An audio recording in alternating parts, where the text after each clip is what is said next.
Selamat pagi, Assalamualaikum warahmatullahi wabarakatuh.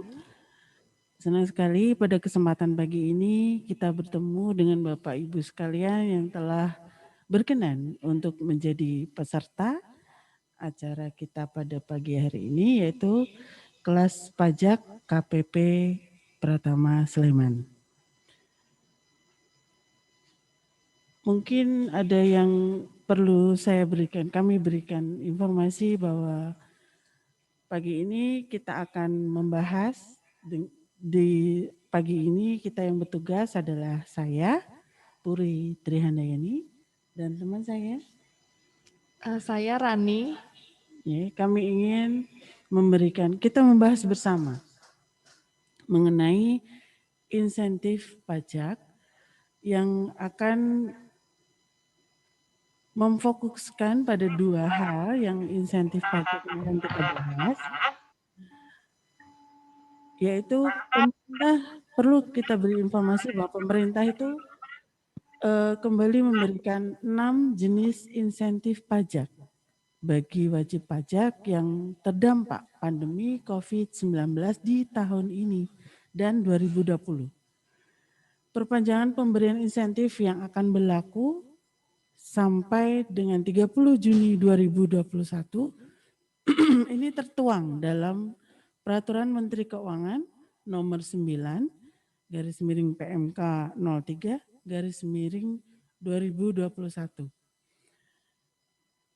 Dalam kesempatan hari ini kami berdua akan memberikan informasi mengenai pemberian insentif pajak bagi wajib pajak terdampak virus corona 19 di dalam acara kelas pajak pada pagi hari ini. Ada 6 jenis insentif yang akan menjadi keputusan pemerintah yang tertuang dalam PMK nomor 9. Menang banyak kapan? PMK 03 2021. Yang pertama adalah PPh pasal 21 ditanggung pemerintah atau DTP. Yang kedua, PPh final UMKM ditanggung pemerintah. Yang ketiga, PPh final DTP atau ditanggung pemerintah pada sektor padat karya tertentu. Yang keempat, pembebasan dari pemungutan PPh pasal 22 impor. Yang kelima, pengurangan angsuran PPh pasal 25. Dan yang keenam adalah pengembalian pendahuluan PPN sebagai PKP berisiko rendah bagi WP yang menyampaikan SPT masa PPN lebih bayar restitusi paling banyak 5 miliar rupiah. Dari keenam insentif ini yang akan kita bahas bersama pada kesempatan pagi ini adalah PPh pasal 21 ditanggung pemerintah atau DTP dan pengembalian pendahuluan PPN sebagai PKP berisiko rendah. Jadi mungkin akan saya berikan informasi bahwa ada dua keputusan peraturan pemerintah yang kita jalankan selama ini yang ada perbedaannya. Untuk yang pertama, untuk PPh pasal 21 ditanggung pemerintah, ada perbedaan antara PMK 110 tahun 2020 dan PMK nomor 9 yang saat ini ada berlaku tahun 2021. Untuk PMK 110 tahun 2020, sektor tertentu itu terdiri dari 1.189 clue dan sama dengan PMK nomor 9 tahun 2021, yaitu sektor tertentu itu terdiri dari 1.189 clue. Unsur yang berbeda di sini adalah insentif untuk yang berlaku di PMK 110 tahun 2020 adalah insentif sampai dengan Desember 2020. Perbedaannya dengan yang sekarang, PMK nomor 9 tahun 2021 adalah insentif sampai dengan Juni 2021. Kemudian unsur yang ketiga adalah pemberitahuan pusat dan cabang sama dengan yang PMK nomor 9. Kemudian yang berikutnya adalah pemberitahuan hanya disampaikan pusat dan berlaku untuk semua cabang. Yang untuk PMK nomor 9 2021 sama, cuman ada satu tambahan ketentuan yaitu laporan realisasi tiap bulan. Itu untuk PPh pasal 21 ditanggung pemerintah. Mungkin untuk kejelasan berikutnya, informasi berikutnya akan disampaikan oleh rekan kami, Mbak Rani. Monggo silahkan. Ya, terima kasih Mbak Puri. Minta tolong Mas slide yang ke-6. Ya, terima kasih Mas Dino. Bismillahirrahmanirrahim. Terima kasih Mbak Puri dan Mas Dino, Bapak Ibu. Mari kita lanjut ke materi PPh pasal 21 ditanggung pemerintah atau DTP. Untuk pekerja dengan penghasilan bruto tidak lebih dari 200 juta rupiah.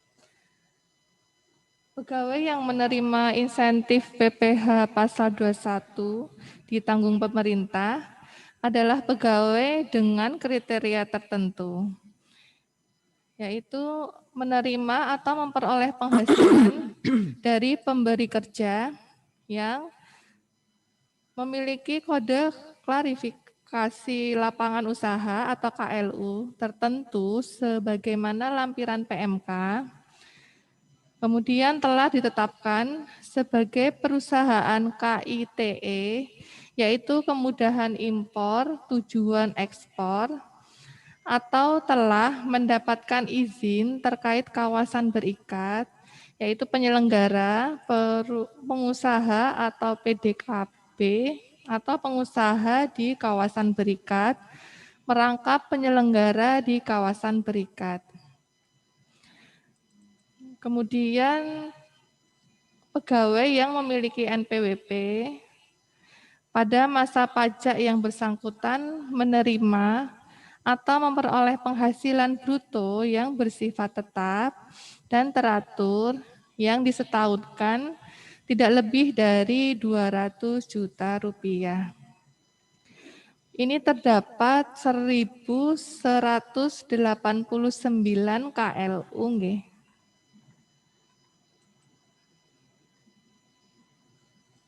Next, penerima insentif, ketentuan kode klasifikasi lapangan usaha atau KLU pemberi kerja, yaitu KLU sesuai dengan SPT tahun 2019. Dalam hal, 1. Pemberi kerja memiliki kewajiban lapor SPT tahunan PPh tahun pajak 2019. Kedua, kode KLU di SPT tahunan SPT tahun pajak 2019 sama dengan kode KLU di master file DJP.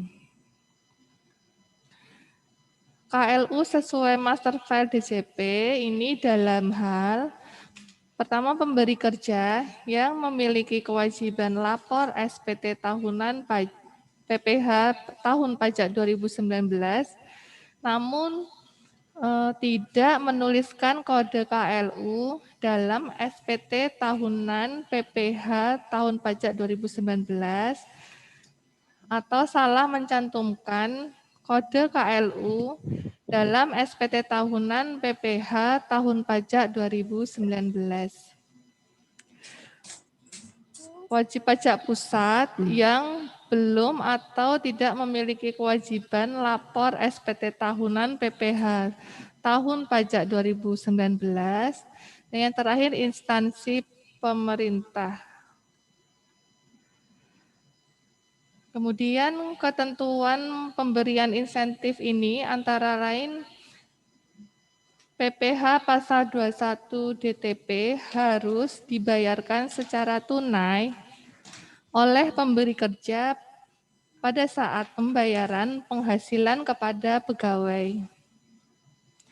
Dikecualikan dari insentif PPh pasal 21 DTP Dalam hal penghasilan pegawai berasal dari APBN atau APBD dan telah ditanggung pemerintah PPh pasal 21-nya berdasarkan ketentuan perpajakan. Kemudian PPh pasal 21 DTP tidak diperhitungkan sebagai penghasilan yang dikenakan pajak. Dalam hal pegawai penerima insentif, PPh pasal 21 DTP menyampaikan SPT tahunan 2021 menyatakan lebih bayar, maka atas kelebihan bayar tersebut tidak dapat dikembalikan. PPh pasal 21 DTP diberikan untuk masa pajak Januari 2021 sampai dengan masa pajak Juni 2021. Kemudian langkah-langkah pemanfaatan insentif, pemberi kerja menyampaikan pemberitahuan kepada Kepala KPP melalui saluran tertentu pada laman www.pajak.go.id. Pemberitahuan pemanfaatan insentif berdasarkan kriteria KLU hanya diajukan oleh wajib pajak pemberi kerja yang berstatus pusat dan insentif berlaku untuk pusat beserta seluruh cabang yang terdaftar dan memiliki kewajiban PPh pasal 21. Insentif berlaku sejak masa pajak pemberitahuan sampai dengan masa pajak Juni 2021. Kemudian pemberi kerja harus menyampaikan laporan realisasi PPh pasal 21 DTP juga melalui saluran tertentu pada laman www.pajak.go.id. Pemberi kerja membuat SSP atau kode billing yang dibubuhi cap atau tulisan dan disimpan sebagai dokumentasi. Pemberi kerja yang memanfaatkan insentif ini berdasarkan kriteria KLU menyampaikan laporan untuk masing-masing realisasi pemanfaatan insentif pada pusat dan seluruh cabang dengan data yang lengkap dan valid seperti nama dan NPWP pegawai.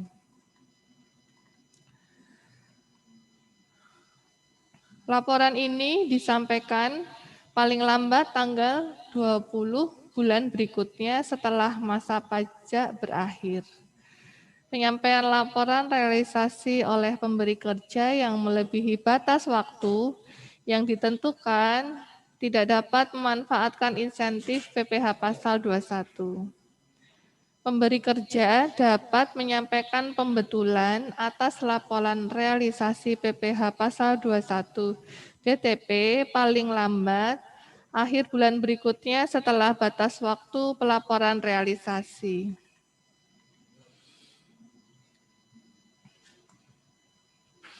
Nah, berikut ini langkah-langkah pengajuannya, yang pengajuan insentif melalui saluran tertentu.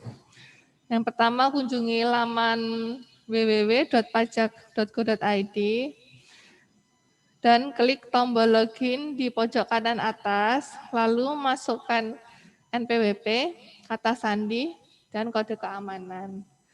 Kemudian pilih tab layanan dan klik pada ikon KSWP. Kemudian nanti di-scroll ke bawah pada bagian profil pemenuhan kewajiban saya, lalu pilih jenis insentif yang ingin dimanfaatkan, dalam hal ini pasal PPh pasal 21.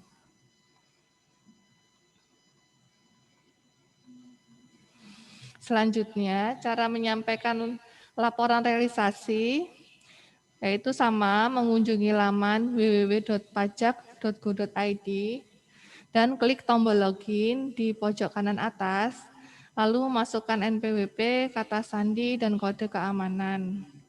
Kemudian pilih tab layanan dan klik pada ikon e-reporting insentif COVID-19. Apabila ikon e-reporting ini belum muncul, dapat diaktifkan dulu melalui tab profile, lalu pilih menu aktivasi fitur layanan. Klik tombol tambah, lalu pilih jenis pelaporan yang ingin dilakukan.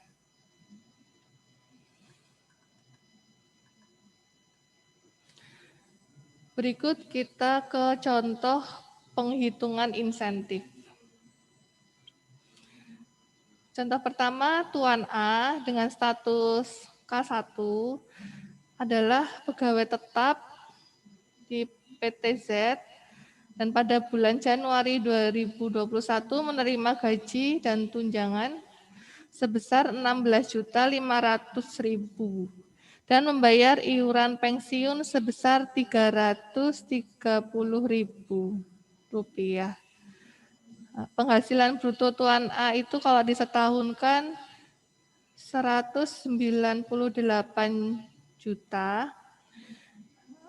Karena masih di bawah 200 juta, maka Tuan A dapat memperoleh insentif PPh pasal 21 DTP. Insentif PPh pasal 21 akan ditambahkan ke penghasilan yang diterima pegawai pada bulan tersebut. Contoh kedua, Tuan B dengan status K0 adalah pegawai tetap di PTZ pada bulan Februari 2021 menerima gaji dan tunjangan sebesar 21 juta dan membayar iuran pensiun sebesar 420.000. Penghasilan bruto Tuan B yang disetahunkan 252 juta. Nah, karena telah melebihi 200 juta, maka seluruh PPh pasal 21 terutang pada bulan Februari 2021 tidak dapat memperoleh insentif PPh pasal 21 DTP. Atas penghasilan tersebut, PPh pasal 21 dipotong dan disetor oleh pemberi kerja. Contoh selanjutnya, Tuan C dengan status K1, pegawai tetap di PTZ, pada bulan Februari 2021 menerima gaji dan tunjangan sebesar 15 juta dan membayar iuran pensiun sebesar 300.000 serta menerima tunjangan hari raya sebesar 10 juta. Penghasilan bruto Tuan C yang bersifat tetap dan teratur berupa gaji dan tunjangan sebesar 15 juta tersebut disetahunkan menjadi 180 juta. Karena masih di bawah 200 juta, maka penghasilan Tuan C yang dapat memperoleh insentif PPh pasal 21 DTP hanya atas penghasilan gaji dan tunjangan bulanan. PPh pasal 21 atas THR tidak memperoleh insentif. Terima kasih. Materi selanjutnya akan disampaikan oleh Mbak Puri. Silahkan, Mbak. Oke, makasih Mbak Rani. Untuk pembahasan berikutnya adalah insentif pengembalian pendahuluan PPN sebagai PKP berisiko rendah bagi WP yang menyampaikan SPT masa PPN lebih bayar restitusi paling banyak 5 miliar rupiah. Insentif jenis inilah yang akan kita bahas bersama.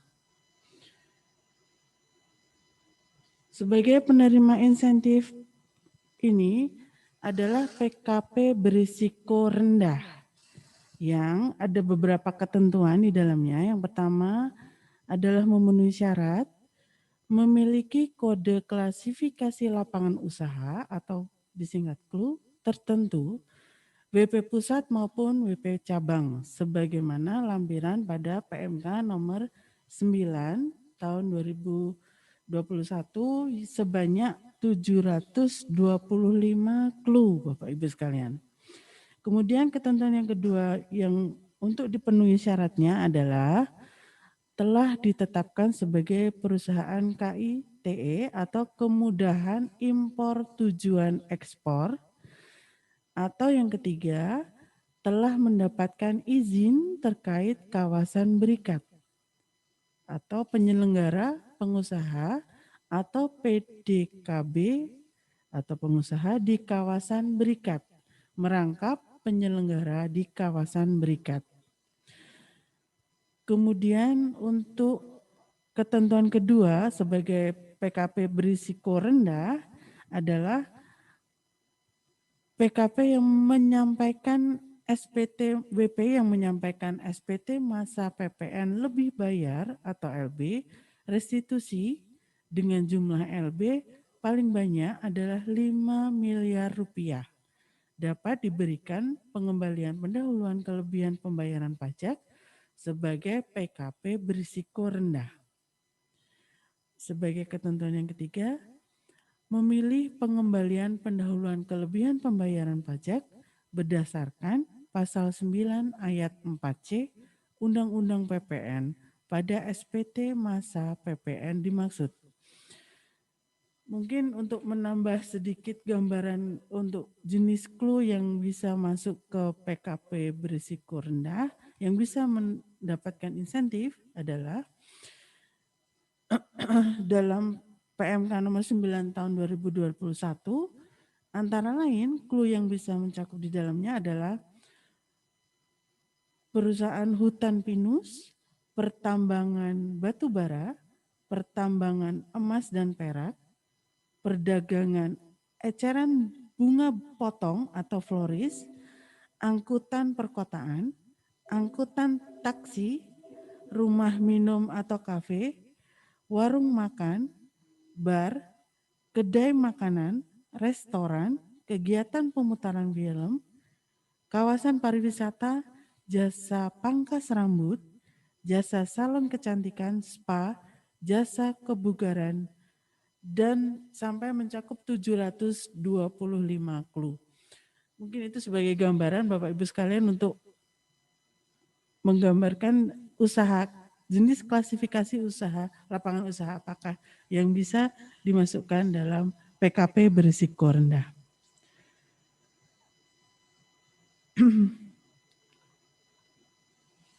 Untuk pemberian insentif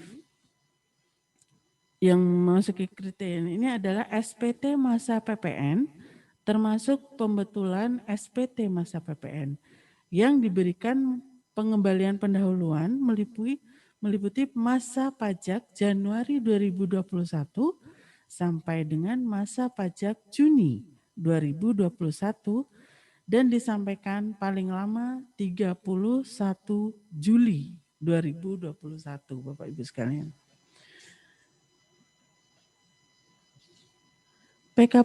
PKP berisiko rendah diberikan pengembalian pendahuluan berdasarkan kriteria tertentu, meliputi PKP dimaksud tidak perlu menyampaikan permohonan penetapan sebagai PKP berisiko rendah. Yang kedua, Dirjen Pajak tidak menerbitkan keputusan penetapan secara jabatan sebagai PKP berisiko rendah. Ketiga, PKP memiliki clue tertentu sebagaimana lampiran PMK nomor 9 tahun 2021. PMK ini fasilitas KITE atau izin terkait kawasan berikat yang masih berlaku saat penyampaian SPT LB restitusi. Kemudian, tanpa persyaratan melakukan kegiatan tertentu seperti melakukan ekspor barang kena pajak atau jasa kena pajak, penyerahan kepada pemungut PPN, dan penyerahan yang tidak dibungut PPN. Tata cara dilakukan sesuai dengan PMK Bapak Ibu mengenai tata cara pengembalian pendahuluan kelebihan pembayaran pajak, kecuali untuk penelitian pemenuhan kegiatan tertentu.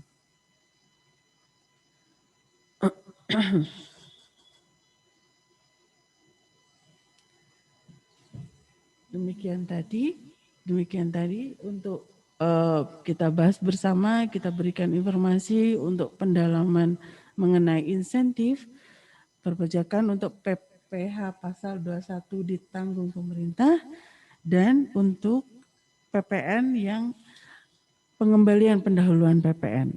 Bapak Ibu sekalian, apabila masih ada pertanyaan bisa disampaikan melalui chat kepada kami untuk kami. Ibu ingin ada yang ingin ditanyakan lagi seputar yang masalah yang lain, bisa datang langsung ke KP Pratama Sleman nanti melalui pesan antrian di kunjungpajak.go.id atau kami juga ada layanan WA, ada link tree juga, nanti disambungkan ke layanan WA yang ada. Nanti bisa chat AR juga. Ada WA helpdesk, WA billing, WA validasi, WA NPWP, PKP EVIN, dan sertifikat elektronik. Monggo dimanfaatkan layanan ini dengan sebaik-baiknya. Ya, mungkin menjawab semua apa yang ditanyakan oleh wajib pajak sekalian. Untuk bisa bertanya langsung melalui layanan WA atau bisa datang langsung dengan antrian online. Ya, tadi menurutku masuk ke kunjung.pajak.go.id. Bapak Ibu sekalian, mungkin demikian tadi informasi yang sudah kita bahas bersama mengenai insentif pajak untuk PPh pasal 21 ditanggung pemerintah dan pemberian kelebihan pajak untuk PPN, pengembalian pendahuluan PPN. Terima kasih atas partisipasi Bapak Ibu sekalian yang berkenan untuk mengikuti kelas pajak KPP Pratama Sleman pada pagi hari. Sampai jumpa lagi di kesempatan berikutnya dan kami sangat menghargai Bapak Ibu yang berkenan untuk mengikutinya. Terima kasih. Mohon maaf apabila kami banyak salah dan khilaf. Wassalamualaikum warahmatullahi wabarakatuh.